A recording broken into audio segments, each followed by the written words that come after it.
ఏపీలో postal ballot నిబంధనలపై వివాదం ముదురుతోంది. సీఈఓ జారీ చేసిన మార్గదర్శకాలు నిబంధనలకు విరుద్ధమని వైసీపీ మండిపడుతుంటే రూల్స్ ప్రకారమే ఈ నిర్ణయం తీసుకున్నారని టీడీపీ చెబుతోంది.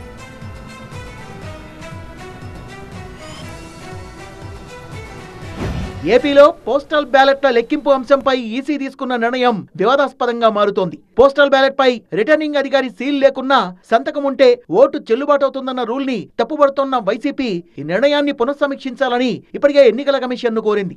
దేశం మొత్తం ఒక నిబంధన ఉంటే ఏపీలో మాత్రం ప్రత్యేక రూల్ ఎందుకు తెచ్చారని ప్రశ్నించారు ఎంపీ వైవి సుబ్బారెడ్డి. ఏపీలో కూటమి నేతలు చెప్పినట్టుగా ఈసీ చేస్తోందని, దీనిపై సిఈసికి ఫిర్యాదు చేస్తామన్నారు. ఈసీ తన నిర్ణయాన్ని వెనక్కు తీసుకోకపోతే న్యాయస్థానాన్ని ఆశ్రయిస్తామన్నారు.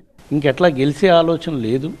ఏదో ఒక విధంగా ఈ పోస్టల్ బ్యాలెట్లో వాటిలో ఉన్న కొంచెం మ్యానిపులేషన్ చేసుకునే ఆస్కారం ఉంటే మళ్ళీ ఏదన్నా బొటాబొటీగా ఉన్నప్పుడు మనం కొన్ని సీట్లు మేనేజ్ చేసుకోవాలనే దాంట్లో భాగంగానే ఇది కూడా ఎలక్షన్ కమిషన్ అడ్డం పెట్టుకుని ఈ కార్యక్రమం చేస్తున్నారు. మరోవైపు పోస్టల్ బ్యాలెట్ నిబంధనలపై వైసీపీ అనవసర రాద్ధాంతం చేస్తోందన్న టీడీపీ ఎమ్మెల్సీ అశోక్ బాబు కేంద్ర ఎన్నికల కమిషన్ నిబంధనల ప్రకారం సీల్ వేయకపోయినా అధికారి వివరాలుంటే వ్యాలిడ్ ఓట్ గానే పరిగణించాల్సి ఉంటుందన్నారు.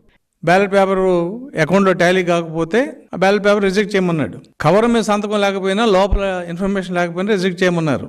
అటెస్టేషన్లో గజిటెడ్ ఆఫీసర్ సీల్ లేకపోయినా గజిటెడ్ ఆఫీసర్ డీటెయిల్స్ ఉంటే అందుట్లో దాన్ని వ్యాలిడ్ చేయమన్నాడు. ఇందుట్లో ఆయన సొంతంగా తీసుకున్న నిర్ణయాలు ఏం లేవు. ఓటమి భయంతోనే సజ్జల అంబటి ఈసీపై నెపం వేస్తున్నారన్న ఏపీ బీజేపీ నేత భానుప్రకాష్ రెడ్డి 5 ఏళ్లుగా వ్యవస్థను నిర్వీర్యం చేసింది వైసీపీనే అంటూ విమర్శించారు. ఏపీ ప్రజలు వైసీపీకి వ్యతిరేకంగా తీర్పిచ్చారని, వైసీపీ అంపైర్ల కథ అయిపోయిందని కామెంట్ చేశారు. ఈ రోజు ఓటమి భయంతో ప్రతిపక్షాలని, ఎన్నికల సంఘాన్ని, అలాగే ప్రతిపక్ష నాయకుల్ని మీరు వ్యక్తిగతంగా విమర్శిస్తున్నారు. ఇది మంచిది కాదు. ఇప్పటికే ఆంధ్రప్రదేశ్ ప్రజలు మీకు వ్యతిరేకంగా తీర్పిచ్చారు. మొత్తానికి పోస్టల్ బ్యాలెట్ అంశంపై ఈసీ ఇచ్చిన మార్గదర్శకాలు ఏపీలో పొలిటికల్ పంచాయతీకి కారణమవుతున్నాయి. దీనిపై అభ్యంతరం వ్యక్తం చేస్తున్న వైసీపీ హైకోర్టుకి వెళ్తామంటోంది. అయితే న్యాయస్థానంలో దీనిపై ఎలాంటి ఆదేశాలు ఇస్తారనేది చూడాలి.